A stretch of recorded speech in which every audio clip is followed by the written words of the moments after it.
ఓం నమ శివాయ. వ్యాస విరచిత సంస్కృత మహాభారతంలో ఆది పర్వంలో నేడు మనం 134 అధ్యాయం చెప్పుకుంటున్నాం.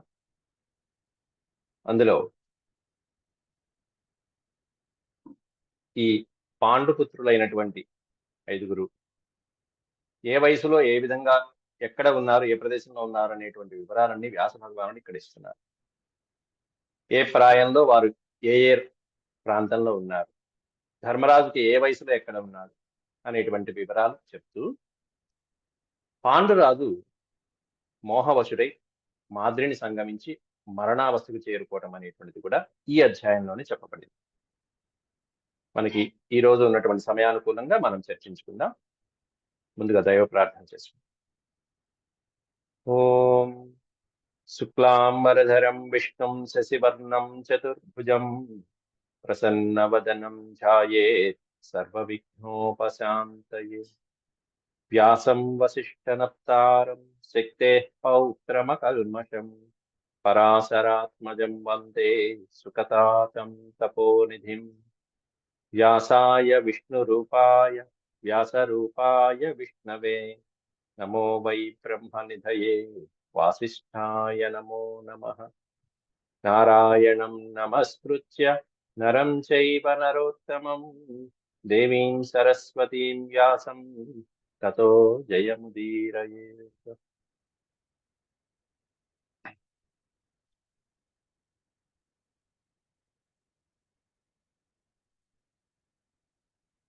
మహాభారతం 134 అధ్యాయంలో మనం ప్రవేశిస్తున్నాం.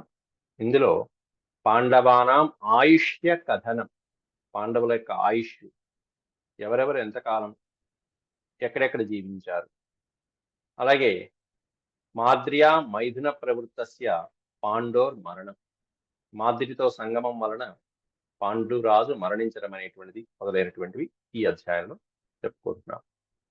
ముందుగా వైశంపాయనుల వారిని జనమేజయుడు అడుగుతున్నటువంటి ప్రశ్న ఏంటో చూద్దాం. కస్మిన్ వయసి సంప్రాప్తాః పాండవా గజసాహ్వయం సమపద్యంత దేవేభ్యస్తేషామాయుశ్చ కిం పరం. కస్మిన్ వయసి, ఏ వయస్సునందు, పాండవాః సంప్రాప్తాః గజసాహ్వయం, గజసాహ్వయం అంటే హస్తినాపురం, హస్తినాపురానికి వాళ్ళు ఏ వయసులో వాళ్ళు రావటం జరిగింది. ఇక్కడ ఈ హిమాలయ ప్రాంతంలోనే శతశృంగ పర్వతంలో ఎన్నేళ్లు గడిపారు, ఇక్కడి నుంచి హస్తినాపురానికి ఏ వయసు ప్రాయంలో వెళ్ళారు, కస్మిన్ వయసు సంప్రాప్త. అలాగే సమపద్యంత దేవేభ్యస్తేషాం ఆయుశ్చ కింపరం, దేవతాంశ సంభూతులైనటువంటి వాళ్ళ యొక్క ఆయుర్దాయములు, వాళ్ళ ఆయుష్యులు ఒక్కసారి వివరంగా చెప్పవయ్యా అని చెప్పి జనమేజయుడు అడుగుతున్నాడు. ఏ వయసు వచ్చేటప్పటికి వాళ్ళు ఎక్కడెక్కడ ఉన్నారు అనేటువంటి వివరాలు చక్కగా వివరిస్తున్నారు ఇక్కడ వైశంపాయనుల వారు. పాండవానాం ఇహాయుష్యం శృణు కౌరవనందన జగామహస్తినపురం షోడశాబ్దో యుధిష్ఠిరః. ధర్మరాజుకి 16 వర్ష ప్రాయంలో వాళ్ళు హస్తినాపురానికి వెళ్ళటం జరిగిందట. జగామ హస్తినపురం, జగామ అంటే వెళ్ళారు. ఎలా వెళ్ళారు అనేటువంటి ముందు ముందు ఇప్పుడు చెప్తారు. ఈ అధ్యాయం చివరిలోనే ఋషులు వెంట పెట్టుకుని తీసుకువెళ్తారు హస్తినాపురానికి. పాండురాజు మరణించడంతో ఆ ఋషులు కుంతీదేవిని పిల్లల్ని తీసుకుని హస్తినాపురానికి వెళ్ళడం జరుగుతుంది. అప్పటికి ఎన్నేళ్ల వయసు అంటే ఇక్కడ యుధిష్ఠిర షోడశాబ్దో అని చెప్తున్నారు. పాండవానాం ఇహాయుష్యం శృణు కౌరవనందన. శృణు అనే పదానికి అర్థం అంటే విను, వినవయ్య మహానుభావ కౌరవనందన, ఓ జనమేజయ మహారాజా విను. పాండవుల యొక్క ఆయుర్దాయాలు ఎట్లా ఉన్నాయి, ఏ వయసులో ఏ సమయంలో ఎట్లా ఉన్నాయి. ధర్మరాజు హస్తినపురానికి ప్రవేశించే సమయానికి ధర్మరాజుకి యుధిష్ఠిరుడికి ఎన్ని సంవత్సరాలు అంటే 16 సంవత్సరాలు. ఇవన్నీ నోట్ చేసుకోవాల్సిన పాయింట్స్. అలాగే భీమసేన పంచదశో భీవత్సుర్వై చతుర్దశ, 1 సంవత్సరం చిన్నవాడు కాబట్టి భీముడికి 15 సంవత్సరాలు. అలాగే భీవత్సు అంటే అర్జునుడికి చతుర్దశ 14 సంవత్సరాలు. 16, 15, 14 సంవత్సరం తేడా. మరి కవల పిల్లలైనటువంటి నకుల సహదేవులిద్దరికి త్రయోదశాబ్దౌ చ యమౌ, యమౌ అనే పదానికి అర్థం కవలలు. ఒకేసారి పుట్టినటువంటి ఆ కవలలిద్దరికీ కూడా త్రయోదశాబ్దౌ 13 సంవత్సరాల వయసు వారు. ధర్మరాజుకి వీళ్ళకి 3 సంవత్సరాల తేడా. త్రయోదశాబ్దౌ చ యమౌ జగ్మతుర్నాగసాహ్వయం. నాగసాహ్వయం అంటే ఆ హస్తినపురానికి చేరుకునేటువంటి సమయానికి ఈ కమల పిల్లలకి 13 సంవత్సరాలు, అర్జునుడికి 14, భీముడికి 15, ధర్మరాజుకి 16 అని క్లియర్ గా చెప్పారు.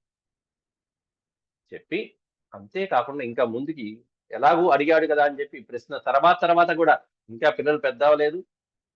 ఆ తర్వాత జరిగిన సంఘటనలు కూడా ఏ వయసు ప్రాయంలో జరిగిందో వ్యాసుల వారు ఇక్కడే వివరాలు ఇచ్చేస్తున్నారు. ఈ వివరాలు మిగిలిన ప్రింట్స్ లో లేవు. ఒక్క సౌత్ ఇండియన్ పబ్లికేషన్స్ ఏవైతే ఉన్నాయో వాటిల్లో మాత్రమే కనిపిస్తాయి ఈ వివరాలు ఇక్కడ ఇంత క్లియర్ గా. షాణ్మాసాం జాతుషగృహాన్ ముక్తా జాతో ఘటోత్కజ. జాతుషగృహం అన్నారు. జాతుషగృహం అంటే లక్క ఇల్లు. లక్కతో తయారు చేసినటువంటి ఇంట్లో ప్రవేశపెట్టడం జరిగింది దుర్యోధనుడు. కావాలని దాన్ని చాలా పకడ్బందీగా నిర్మింపజేసి, మంత్రి అయినటువంటి పురోజనుడితో దాన్ని చక్కగా నిర్మింపజేసి, సరైన సమయం చూసి ఆ ఇంటిని తగలబెట్టేటువంటి కార్యక్రమం చేసి పాండవుల్ని తుదముట్టించేటువంటి ఆ లక్క ఇంట్లో షణ్మాసాం జతు గృహాత్ ముక్త.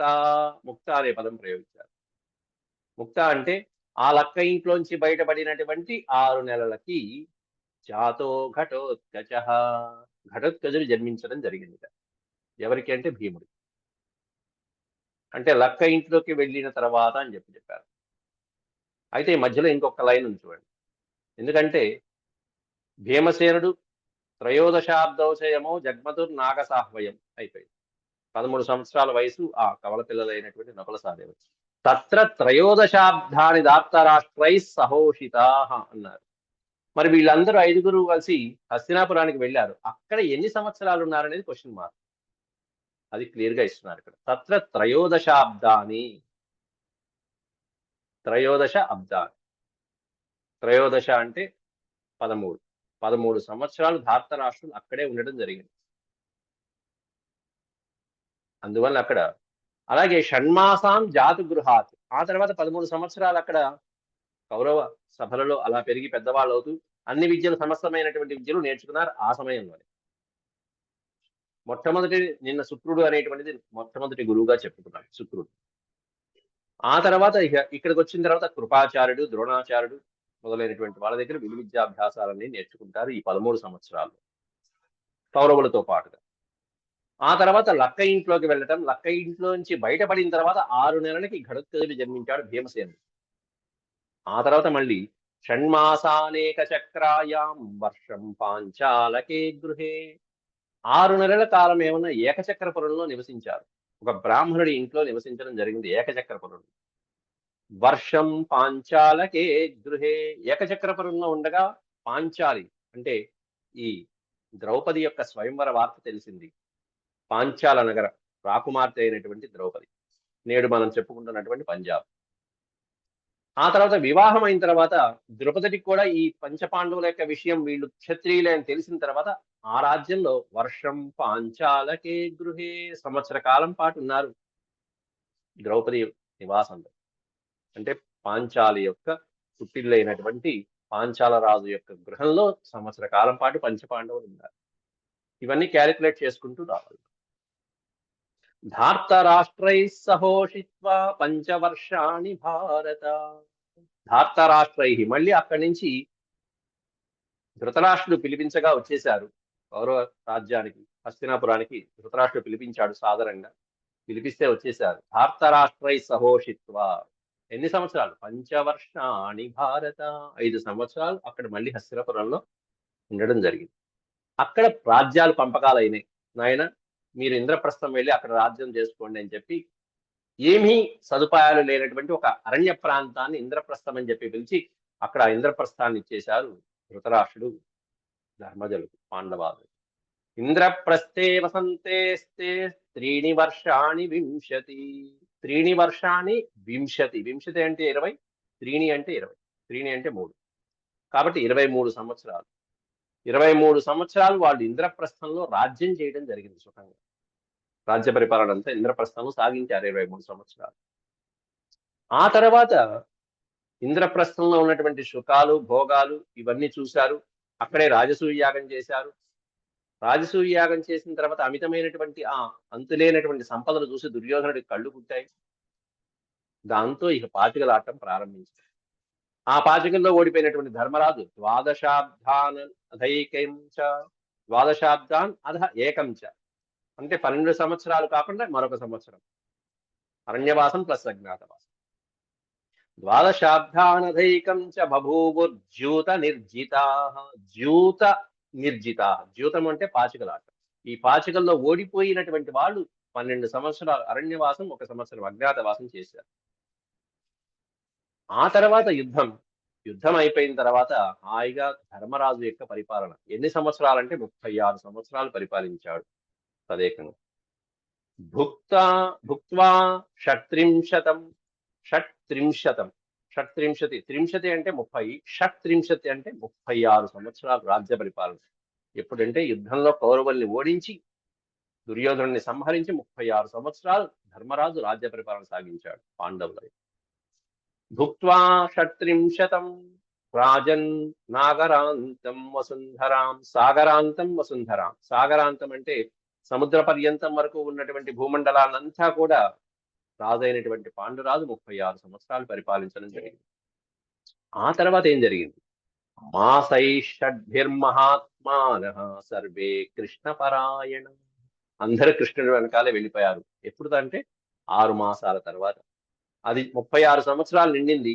ఆ తర్వాత మౌసల పర్వంలో యాదవులందరూ కొట్టుకుని చనిపోయారు. శ్రీకృష్ణుడు అవతారం సాధించాడు. బలరాముడు అంతర్ధానం అయిపోయాడు. కృష్ణుడు లేకపోతే ఇక మనకేంటని చెప్పి అనుకున్నారు. మొత్తం అంతా వీళ్ళు సర్దుబాట్లు చేసుకున్నారు. పరీక్షిత్తుకి రాజ్యం ఇచ్చేశాడు. ఇదంతా పట్టడానికి 6 నెలలు పట్టింది.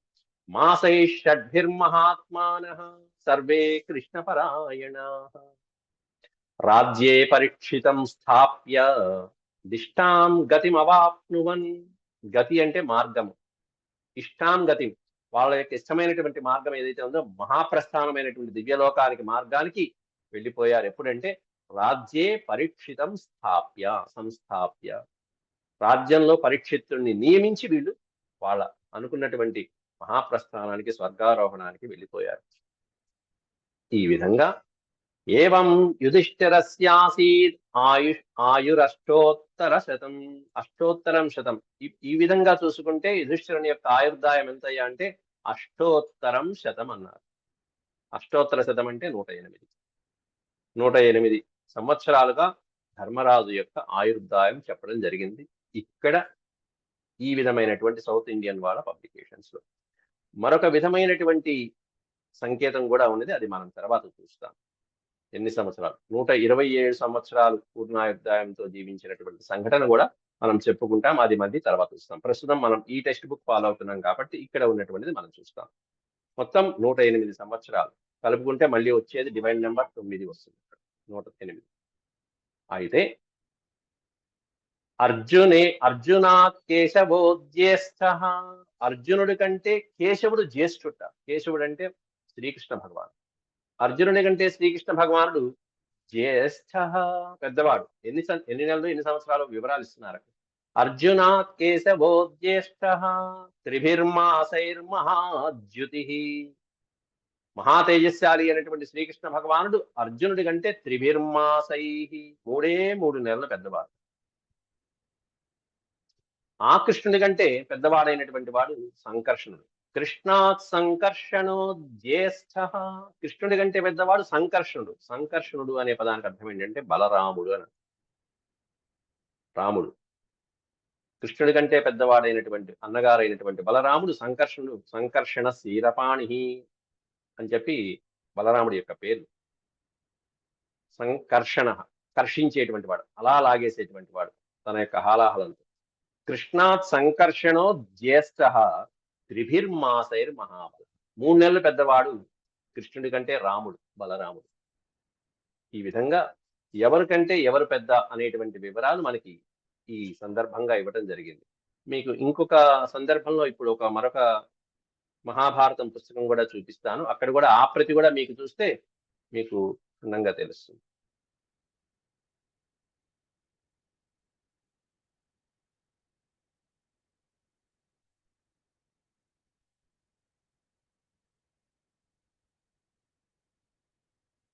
ఇది కూడా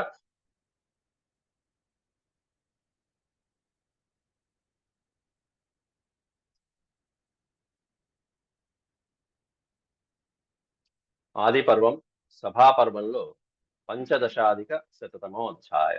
పంచదశ అంటే 15, 115 అధ్యాయంలో ఈ వివరాలన్నీ కూడా వైశంపాయనుడు వారు వివరించడం.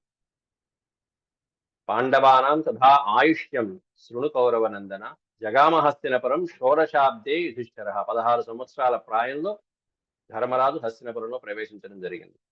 అప్పటికి పంచదశాబ్దో భీమస్తు, భీముడికి ఏమన్నా 15 సంవత్సరాలు. చతుర్దశాబ్దో ధనుంజయ. ఇట్లా ఇప్పుడు మనం చెప్పుకున్నటువంటి శ్లోకాలన్నీ కూడా ఈ ప్రింట్ లో ఈ విధంగా ఉంటాయి. అలాగే ధర్మరాజుకి ఎన్ని సంవత్సరాలు ఆయుర్దాయం అనేటువంటిది ఏవం యుధిష్ఠిరస్యాపి ఆయురష్టోత్తరం శతం అని క్లియర్ గా ఇచ్చారు. 108 సంవత్సరాల ఆయుర్దాయం అని చెప్పి ఇవ్వటం జరిగింది. ఆ తర్వాత కింద లైన్లో అర్జున కేశవో జ్యేష్ఠ త్రిభిర్మాసై మహాభుజ. త్రిభిర్మాసై, 3 నెలలు పెద్దవాడు. ఇదే ఇప్పుడు మనం చెప్పుకుంటున్నది తెలుగు అనువాదం. ఈ పుస్తకానికి తెలుగు అనువాదం మనం చెప్పుకుంటున్నాం. ఈ పుస్తకంలో ఇంకా కింద చక్కగా ఫుట్ నోట్స్ లాంటివి ఇస్తూ ఉంటారు. ఇక్కడ అధిక పాఠములు అని ఉంటాయి. కొన్ని అధిక పాఠం అంటే పైన చెప్పనటువంటివి కొన్ని యాడ్ అయినటువంటి శ్లోకాలు. రామో వృకోదరా జ్యేష్ఠ త్రిభిర్మాసైర్మహాబల. రామ వృకోదరా జ్యేష్ఠ. రాముడు అనే పదానికి అర్థం బలరాముడు. బలరాముడు భీమసేనుడి కంటే 3 నెలలు పెద్దవాట. పైన ఏమన్నా కృష్ణుడి కంటే 3 నెలలు అని చెప్పారు. ఇక్కడ రాముడు వృకోదరుడి కంటే 3 నెలలు పెద్దవాడంట. అంటే కృష్ణుని వయస్సు, శ్రీకృష్ణుని వయస్సు, భీమసేనుడి వయస్సు దాదాపు ఇంచుమించు సమానమని చెప్పుకోవాలి. అది 1-2 రోజులు తేడా వ్యత్యాసం మాత్రమే ఉంటుంది అట్లాంటి వాళ్ళకి. రోజులు తేడా తప్ప నెలలు తేడా లేదు. 3 నెలల వ్యత్యాసం. ఇలా కొన్ని అధిక పాఠాలను కూడా ప్రస్తావించినటువంటి కొన్ని అంశాలు కూడా మనం ఈ పుస్తకంలో, మూల పుస్తకంలో చూడవచ్చు. అది ఇది శ్రీ పిపి శాస్త్రి గారి యొక్క మహాభారత వ్యాఖ్యానం నుంచి మనం ఈ పుస్తకం తీసుకోవడం జరిగింది. ఇప్పుడు మనం చెప్పుకుంటున్నటువంటి ఈ పుస్తకాన్ని మళ్ళీ పరిశీలిద్దాం. ఈ గ్రంథాన్ని కూడా. త్రిభిర్మాసైర్ మహాబల పాండు పంచమహాతేజా తాన్ పశ్యన్ పర్యతే సుతాన్. పాండు మహారాజు ఈ విధంగా ఆ వృద్ధి చెందుతున్నటువంటి పుత్రుల్ని చూసి పరమానందం చెందుతున్నాడు. అప్పటికే 16 సంవత్సరాల వయసు వాళ్ళు అయ్యారంటే ఒక్కొక్కళ్ళు ఈ 16 సంవత్సరాల వయసు పాండురాజు ఆ పిల్లలతో ఎంత తృప్తి పొందాడనే అర్థం చేసుకోవచ్చు. పాండు పంచమహాతేజ, 5 మహా తేజస్శాలులైనటువంటి ఆ పిల్లల్ని చూసి అద్భుతమైనటువంటి ఆనందాన్ని పొందుతున్నాడు. పిల్లల్ని చూసుకుంటూ అగ్నులు లాంటి వాళ్ళు, పంచాగ్నులు లాంటి వాళ్ళు అట్లాంటి తేజస్సుతో ప్రకాశిస్తున్నారు. 5 సూర్యుడు. రేమే స కాశ్యపయుత పత్నీభ్యాం సుభృశం తదా. రేమే కాశ్యపయుత. ఎవరి కాశ్యపుడు? వసుదేవుడు పంపించినటువంటి పురోహితుడు కాశ్యపుడు. రేమే కాశ్యపయుత పత్నీభ్యాం సుభృశం తదా. ఆ కాశ్యపుడు వచ్చి వీళ్ళకి చేయవలసినటువంటి బాల్యంలో చేయవలసినటువంటివన్నీ చేశారు. చేసినటువంటివన్నీ కూడా ఆనందించి వాళ్ళకి కావలసినటువంటి విధి ప్రకారం శాస్త్రబద్ధంగా చేయవలసినటువంటి, శాస్త్రోక్తంగా చేయవలసినటువంటి బాల్య కార్యక్రమాలన్నీ కూడా చేశాడు కాశ్యపుడు. అలాగే భార్యలిద్దరితోనూ పిల్లలతోనూ సుభృశం తదా, చాలా ఆనందిస్తున్నాడు పాండురాజు అరణ్యాల్లో. సుపుష్పిత వనే కాలే ప్రవృత్తే మధుమాధవే. ఇలా ఉండగా ఇక అక్కడి నుంచి ఒక చక్కటి వసంత ఋతువులో సుపుష్పిత వనే కాలే అంటే వృక్షాలన్నీ చక్కగా పుష్పించినటువంటి కాలంలో ప్రవృత్తే మధుమాధవే, అలా మధుమాసం అలా ఆవరించిందా అన్నట్టుగా ఆనందపడినటువంటి సన్నివేశాలలో పూర్ణే చతుర్దశే వర్షే ఫల్గుణస్య చ ధీమతః. ఫల్గునుడైనటువంటి అర్జునుడికి పూర్ణే చతుర్దశే 14 సంవత్సరాల వయస్సు నిండిన తరుణంలో, అప్పటికి అర్జునుడి వయసు 14 సంవత్సరాలు. అంటే భీముడు 15, ధర్మరాజు 16 అని చెప్పుకోవాలి. ఆ సమయంలో ఈ పాండురాజు యొక్క మరణం సమీపించింది. పూర్ణే చతుర్దశే వర్షే ఫల్గుణస్య చ ధీమతః. ధీమతః అనే పదానికి అర్థం బుద్ధిమంతుడైనటువంటి ఫల్గుణ. ఫల్గుని నక్షత్రంలో పుట్టినటువంటి అర్జునుడి యొక్క వయసు 14 సంవత్సరాలు నిండాక పూర్ణమైపోయిన సందర్భంలో యస్మిన్ వృక్షే సముత్పన్నః పార్థస్తస్య చ ధీమతః తస్మిన్ ఉత్తర ఫల్గుణ్యాం ప్రవృత్తే స్వస్తి వాచనే. ఆ పార్థుడు ఉత్తర ఫల్గుని నక్షత్రము, ఆ పూర్వ ఫల్గుని ఉత్తర ఫల్గుని యొక్క సంధికాలంలో పుట్టినటువంటి ఆ మహానుభావుడైనటువంటి అర్జునుడు ఆ పూర్ణ ఆయుర్దాయం 14 సంవత్సరాలు నిండినటువంటి శుభ సందర్భంలో అక్కడ బ్రాహ్మణులకి భోజనాలు వడ్డిస్తున్నది కుంతీదేవి. ఆ సందర్భంగా రక్షణే విస్మృత కుంతీదేవి బ్రాహ్మణులకి వడ్డించేటువంటి సందర్భంలో భర్తని రక్షించి భర్తని చూసుకునేటువంటి విషయాన్ని కాస్త విస్మరించింది. విస్మృత అనే పదం ప్రయోగించారు. విస్మృత అంటే కాస్త విస్మరించింది. ఎందుకంటే ఇంట్లో వాళ్ళు ఎంత ముఖ్యమో వచ్చినటువంటి అతిథులు బ్రాహ్మణులు కూడా అంతే ముఖ్యం. కాబట్టి రక్షణే విస్మృత కుంతి వ్యగ్ర బ్రాహ్మణ భోజనే. బ్రాహ్మణ భోజనంలో వ్యగ్ర అంటే తొందరపాటుతో వాళ్ళకి వడ్డించాలి, వాళ్ళకి ఏం కావాలో చూడాలనేటువంటి ఆతృతలో ఉన్నది కుంతీదేవి.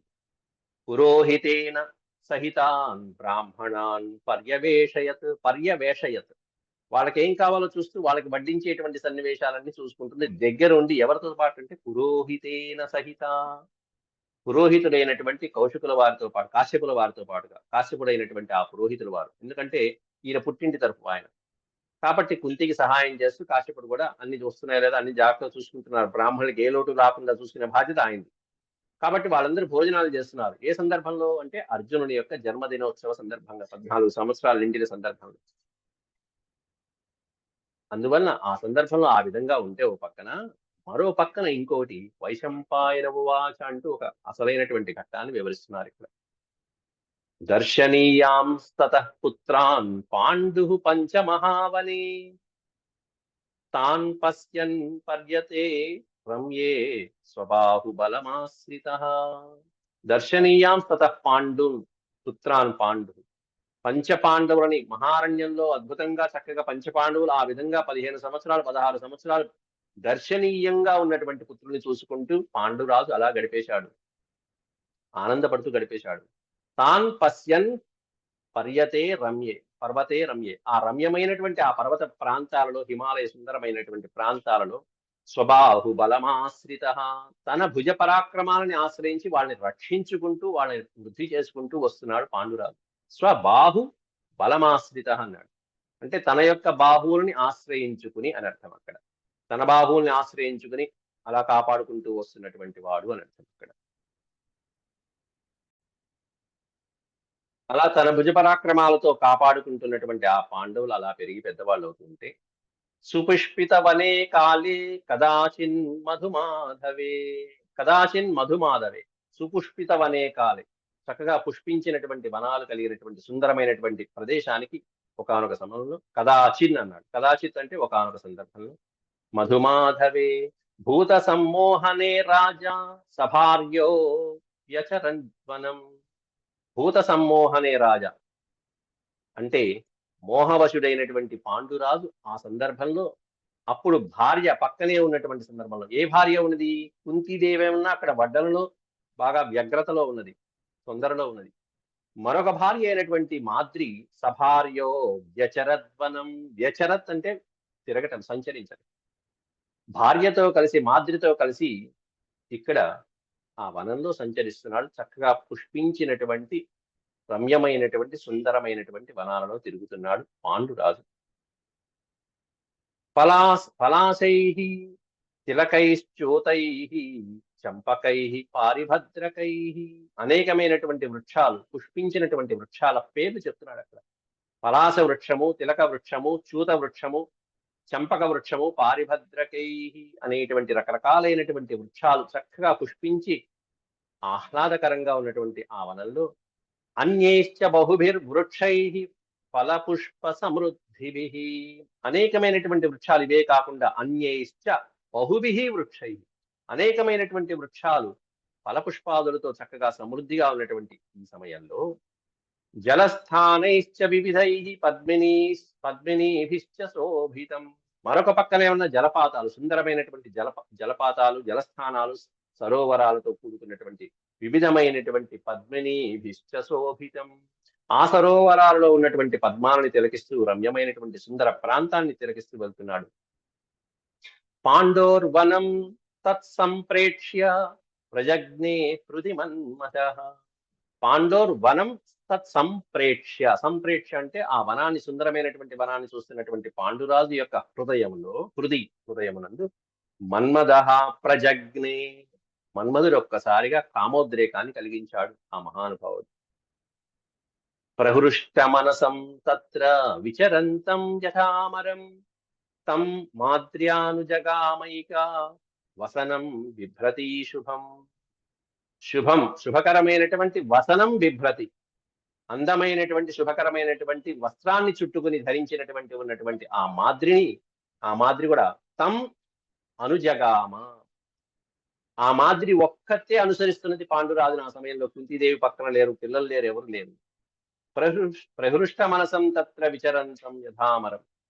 ప్రహృష్ట మనసం అంటే ఆనందించినటువంటి హృదయంతో, మన్మధుడి యొక్క బాణానికి మైమరిచిపోయినటువంటి ఆ తన్మయంలో వెనకాల అనుసరించి వస్తున్నటువంటి మాద్రిని, అందులో కూడా శుభకరమైనటువంటి సుందరమైనటువంటి వస్త్రాలని ధరించి వస్తున్నటువంటి ఆ మాద్రిని సమీక్షమాణః సతుతాం వయస్థాం తనువాససం తస్య కామః ప్రవృత్తే గహనే అగ్నిరివోత్థితః. గహనము అంటే అరణ్యం. అరణ్యంలో ఒక్కసారిగా దావాగ్ని పైకి లేచినట్టుగా ఇతని యొక్క హృదయంలో కామాగ్ని అనేటువంటిది పైకి లేచింది. తస్య కామ ప్రవృత్తి, కామభావనలు, కామ ప్రవృత్తి అనేటువంటిది అతని హృదయంలో ఒక్కసారి పైకి లేచింది. ఎప్పుడంటే సమీక్షమాణ సతు తాం వయస్థాం, అందమైనటువంటి వయస్సులో ఉన్నటువంటి ఆ మాద్రిని చూసి, ఆ విధమైనటువంటి వస్త్రధారణలో ఉన్నటువంటి ఆమెను చూసి ఒక్కసారి సమీక్ష కామ ప్రవృత్తి కలిగింది పాండురాజుకి. అరణ్యంలో దావాగ్ని ప్రజ్వరిల్లినట్టుగా ఈయనలో కామభావనలు ప్రజ్వరిల్లాయి. వెంటనే రహస్యేకాం తు తాం దృష్ట్వా రాజా రాజీవలోచనాం న శశాక నియంతుం తం కామం కామవశీకృతః. న శశాక నియంతుం తం, ఆ క్షణంలో ఒక్కసారిగా ముని శాపాన్ని కూడా మర్చిపోయాడు, విస్మరించిపోయాడు. అది ప్రారంభం అంటే, అది విధివశాత్ అంటే. రహస్య ఏకాం తు తాం దృష్ట్వా, ఒంటరిగా ఉన్నది, తానొక్కడే ఉన్నాడు, చుట్టుపక్కల ఎవరు లేరు ఈ పరిసర ప్రాంతంలో. చూస్తేనే ఉన్న పరిసర ప్రాంతం అంతా అత్యంత రమణీయంగా సుందరంగా ఉంది. కాబట్టి రహస్యేకాంతు తాం దృష్ట్వా, ఆమెను చూసి రాజా రాజీవలోచన, పద్మాల వంటి కళ్ళు కలిగినటువంటి ఆమెని ఆ మహారాజు చూసి నశాకనియంతు, ఇన్నాళ్ళు ఇంద్రియ నిగ్రహంతో ఉన్నాడు. పిల్లలు పుట్టారు, 15 సంవత్సరాలు 16 సంవత్సరాలు యుధిష్ఠిరుడికి వచ్చాయి. అంతకుముందు 2 సంవత్సరాలు అరణ్యాల్లో ఉన్నారు, 18 సంవత్సరాలు తట్టుకున్నాడు. కానీ ప్రారంభం నశాక నియంతుం తం కామం కామవశీకృతః, కామవశుడైపోయాడు మహారాజు. అథసో అష్టాదశే వర్షే ఋతౌ మాద్రమలంకృతాం. ఇదిగో ఇక్కడ చెప్పేశారు, అష్టాదశే వర్షే అన్నాడు. 18 సంవత్సరాలు అరణ్యంలో హాయిగా తపస్సు చేసుకుంటూ ఉంటూ కఠోరమైనటువంటి దీక్ష వహించి 2 సంవత్సరాలు దైవవశాత్తు పిల్లల్ని కూడా, సంతానాన్ని కూడా పొంది ఇప్పుడు ఈ విధంగా మనసు మార్చుకున్నాడు, కామవశుడైపోతున్నాడు. ఆజుహావ తతః పాండుః పరీతాత్మా యశస్వినీం. ఆజుహావ తతః పాండుం పరీతాత్మ, బలవంతంగా ఆ యశస్విని అయినటువంటి మాద్రిని చేయి పట్టుకున్నాడు. ఆజుహావ, ఆహ్వానించి తతః ఏనాం బలాద్రాజా నిజగ్రాహారహోగత వార్యమాణస్తయా దేవ్యా. పాపం ఆవిడ వారిస్తూనే ఉంది, ఆవిడ దోషమేమీ లేదు. వార్యమాణ తయా దేవ్య, ఆవిడ చేత నివారించబడుతున్నప్పటికీ కూడా విస్ఫురంత్యా యథాబలం, తన బలాన్నంతా ప్రయోగించి ఆవిడని రాగి ఏకాంతంలో ఉన్నది కదా అని చెప్పేసి ఆవిడ ఆయన యొక్క కామమోహాన్ని తీర్చుకోబోయాడు పాండురాజు. ఇంకా చెప్పాలంటే, ఒక రకంగా చెప్పాలంటే ఇదంతా కావాలనే చేశాడేమో అనిపిస్తుంది. ఎందుకంటే ఎప్పుడైతే ముని శాపం పెట్టాడో, ఆ శాపం పెట్టిన నాడే ఈ మహారాజుకి ఇక ఎందుకు ఈ దేహం అనేటువంటి భావన కలిగింది. అప్పటికే అక్కడ ఒక సందర్భంలో ఒక విషయం చెప్పాడు, ముఖ్యమైనటువంటి విషయం చెప్పాడు మహర్షులకి. ఏమిటంటే అది, నేను 3 రుణాలను తీర్చుకున్నాను, పితృరుణం ఒకటి తీర్చుకోలేకపోయాను. ఉన్నటువంటి రుణాలు ఏవైతే ఉంటాయో దేవరుణం, పితృరుణం, ఋషి రుణం, మనుష్య రుణాలలో 3 రుణాలను తీర్చుకున్నాను, పితృరుణం తీర్చుకోలేకపోయాను. ఆ పితృరుణం కూడా ఇప్పుడు తీర్చుకున్నాడు. ఎందుకంటే పిల్లల సంతానం ఉద్భవించింది. 5గురు పిల్లలు పుట్టారు. దేవ సమానులైనటువంటి వాళ్ళు పుట్టారు. 15 సంవత్సరాలు వచ్చేసాయి. కాబట్టి ఇప్పుడు 4 రుణాలు తీర్చుకున్న వాడయ్యాడు. ఇక ఈ జీవితం వెళ్ళవలసిన సమయం ఆసన్నమైంది. ఎలా వెళ్ళాలి? చక్కగా ఇంకా దాదాపు 40, 50 సంవత్సరాలు జీవించేవాడే కదా! కానీ మహర్షి శాపం, విప్రుడి యొక్క శాపం నిజం అవ్వాలి, నిజం చెయ్యాలి అన్నట్టుగా ఆ విధంగా విధి ఆ విధంగా ప్రేరేపించిందా అన్నట్టుగా ఆవిడ వారిస్తున్నా కూడా కామవశుడైపోయాడు. సతు కామపరీతాత్మ తం శాపం నాన్వబుధ్యత మాద్రీం మైథున ధర్మేణ సోన్వగచ్చత్ ఫలాదివా. సతు కామపరీతాత్మ, కామవశుడైనటువంటి ఆ మహారాజు తం శాపం నాన్వబుధ్యత, ఆ మహర్షి ఇచ్చినటువంటి శాపాన్ని, రుచీకుడు ఇచ్చినటువంటి శాపాన్ని నాన్వబుధ్యత ఏమాత్రము పరిగణన చేయలేదు, ఏమాత్రము లెక్క పెట్టలేదు. ఆ సమయంలో అసలు మనసులో కూడా రాలేదు. మాద్రీం మైథున ధర్మేణ, మాద్రితో సమాగమించి సంగమించి సో అన్వగచ్చద్బలాదివా జీవితాంతాయ కౌరవ్య మన్మథస్య వశం గతః. మన్మథుడి యొక్క వశమైపోయాడు ఆ క్షణంలో. శాపజం భయముత్సృజ్య, మహర్షి యొక్క శాపం ఉన్నదనే భయం కూడా వదిలిపెట్టేశాట. ఉత్సృజ్య, అట్లా వదిలిపెట్టినటువంటి వాడు ఎవరు? ఇన్నాళ్ళు మన భయంతో బతికినటువంటి వాడు ఇప్పుడు వదిలిపెట్టాడంటే దాని అర్థం ఏంటంటే మరణం కోరుకుని తెచ్చుకుంటున్నాడు అని అర్థం. శాపజం భయముత్సృజ్య విధినా సంప్రచోదిత, మరొక పక్కన విధి కూడా ప్రేరేపించింది, దైవం కూడా ప్రేరేపించింది. తస్య కామాత్మనో బుద్ధి సాక్షాత్ కాలేన మోహిత సంప్రమేధ్యేంద్రియ గ్రామం ప్రణస్థా సహచేతస. ఇంద్రియ నిగ్రహస్థుడైనటువంటి ఆ మహానుభావుడు కాస్త ఇక్కడ కాస్త ఒక్కసారి కాస్త ఇంద్రియాలన్నీ కూడా వశం చేసుకుని ప్రణస్థా సహచేతస, చేతస్సు అంటే చైతన్యం, కదలికలు. ఒక్కసారిగా ఆ కురునందనుడు సతయా సహ సంగమ్య భార్యయా కురునందన పాండు పరమధర్మాత్మ యుయుజే కాలధర్మణ, చివరికి కాలధర్మం చెందాడయ్యా. ఎప్పుడంటే తయా సహ సంగమ్య, తన భార్య అయినటువంటి మాద్రితో సంగమం పొందినటువంటి ఆయన చివరికి పాండు పరమధర్మాత్ముడైనటువంటి పాండురాజు యుయుజే కాలధర్మణ, కాలగతిని పొందాడు, కాలధర్మం చెందాడు, మరణించాడు, అచేతనుడైపోయాడు, పడిపోయాడు.